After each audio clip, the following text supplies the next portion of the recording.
Hi, I'm Doc Bott, and this poem is about a dear friend of mine who passed away 2 weeks ago.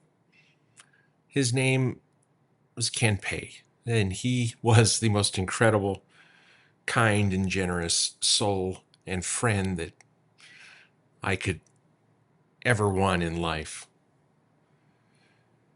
This poem strives to describe the incredible character traits that I saw in him and the love and devotion and loyalty that he gave me.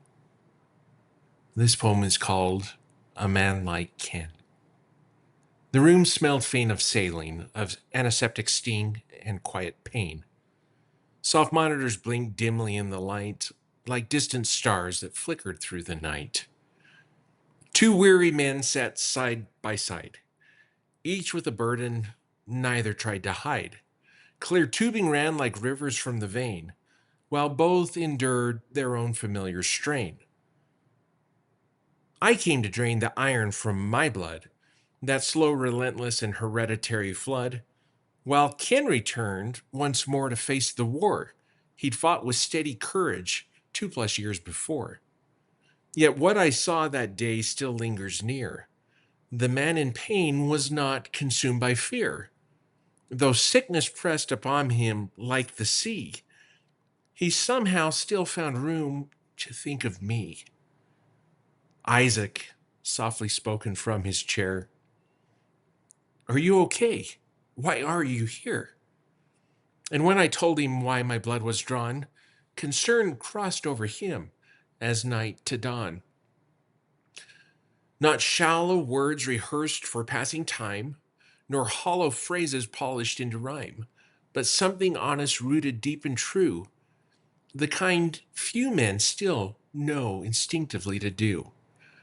For Ken possessed that rare and sacred art of carrying another person's heart. Though worn by years of treatments and ache, he still looked outward for another's sake. Several long years he walked that narrow road beneath a difficult and heavy load. Appointments, scans, uncertainty, and pain. Yet never once did bitterness remain. I've come to think that hardship makes things plain. It strips away pretense like wind and rain.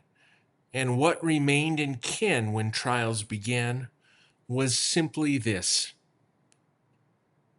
an exceptionally good man.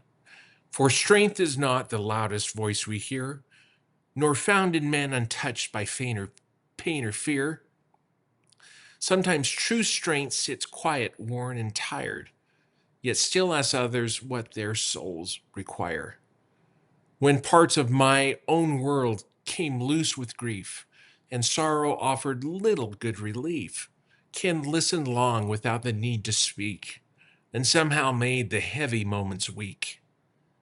No grand advice, no sermons from above, just simple words made powerful through love.